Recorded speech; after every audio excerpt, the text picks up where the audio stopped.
జమ్మూ కాశ్మీర్లో ఉగ్రవాదులు దారుణానికి తెగబడ్డారు. యాత్రికులతో వెళ్తున్న బస్సుపై కాల్పులకు పాల్పడ్డారు. దీంతో ఆ బస్సు అదుపు తప్పి పక్కనే ఉన్న లోయలో పడిపోయింది. ఈ ఘటనలో 9 మంది మరణించగా 33 మంది గాయపడ్డారు. రియాసీ జిల్లాలో ఈ దారుణం జరిగింది. 53 సీట్లున్న ఈ బస్సు శివకోరి ఆలయం నుంచి కాట్రాలోని మాతా వైష్ణోదేవి ఆలయానికి వెళ్తోంది. తెరియాత్ గ్రామం వద్ద ఈ బస్సుపై ఉగ్రవాదులు కాల్పులు జరిపారు. ఇందులో డ్రైవర్కు గాయాలయ్యాయి. దీంతో వాహనంపై అతడు నియంత్రణ కోల్పోయాడు.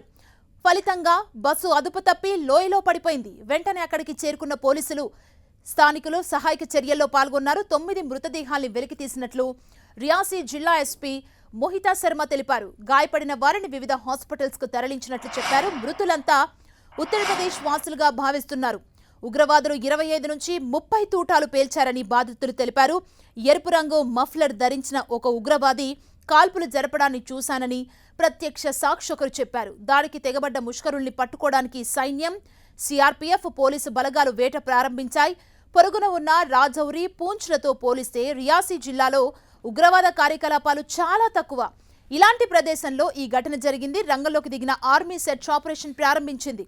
డ్రోన్లతో అనువనువునా గాలిస్తున్నారు. యాత్రికులపై దాడి బాధాకరమని కేంద్ర మంత్రి అమిత్ షా తెలిపారు. దీనికి బాధ్యులైన వారిని వదిలేది లేదంటూ స్పష్టం చేశారు. బాధితులకు వైద్య సాయం అందించేందుకు స్థానిక యంత్రాంగం యుద్ధ ప్రాతిపదికన చర్యలు చేపడుతోంది. జమ్మూ కాశ్మీర్ లెఫ్టినెంట్ గవర్నర్తో అమిత్ షా ఫోన్లో మాట్లాడారు. మరోవైపు ముష్కర దాడిని కాంగ్రెస్ అధ్యక్షుడు మల్లికార్జున ఖర్గే ఖండించారు.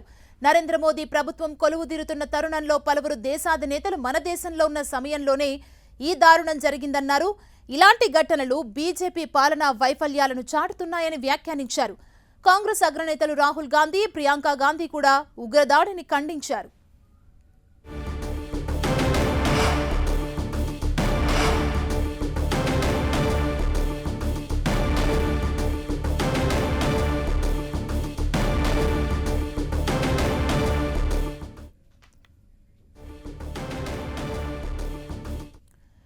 జమ్మూ కాశ్మీర్లో ఉగ్రవాదులు దారుణానికి తెగబడ్డారు. యాత్రికులతో వెళ్తున్న బస్సుపై కాల్పులకు పాల్పడ్డారు. దీంతో ఆ బస్సు అదుపు తప్పి పక్కనే ఉన్న లోయలో పడిపోయింది. ఈ ఘటనలో 9 మంది మరణించగా 33 మంది గాయపడ్డారు. రియాసీ జిల్లాలో ఈ దారుణం జరిగింది. 53 సీట్లున్న ఈ బస్సు శివకోరి ఆలయం నుంచి కాట్రాలోని మాతా వైష్ణోదేవి ఆలయానికి వెళ్తోంది. తెరియాత్ గ్రామం వద్ద ఈ బస్సుపై ఉగ్రవాదులు కాల్పులు జరిపారు. ఇందులో డ్రైవర్కు గాయాలయ్యాయి. దీంతో వాహనంపై అతడు నియంత్రణ కోల్పోయాడు. ఫలితంగా బస్సు అదుపు తప్పి లోయలో పడిపోయింది. వెంటనే అక్కడికి చేరుకున్న పోలీసులు, స్థానికులు సహాయక చర్యల్లో పాల్గొన్నారు. 9 మృతదేహాల్ని వెలికితీసినట్లు రియాసీ జిల్లా ఎస్పీ మోహితా శర్మ తెలిపారు.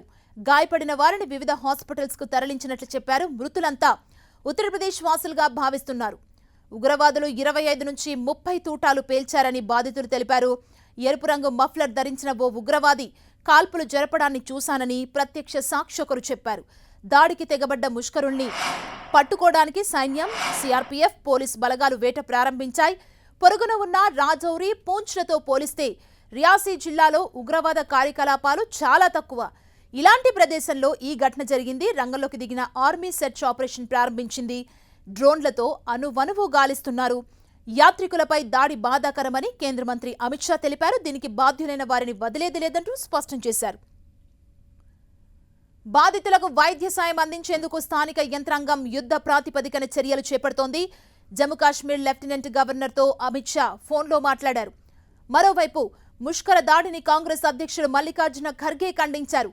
నరేంద్ర మోదీ ప్రభుత్వం కొలువుదీరుతున్న తరుణంలో పలువురు దేశాధినేతలు మన దేశంలో ఉన్న సమయంలోనే ఈ దారుణం జరిగిందన్నారు. ఇలాంటి ఘటనలు బీజేపీ పాలనా వైఫల్యాల్ని చాటుతున్నాయని వ్యాఖ్యానించారు.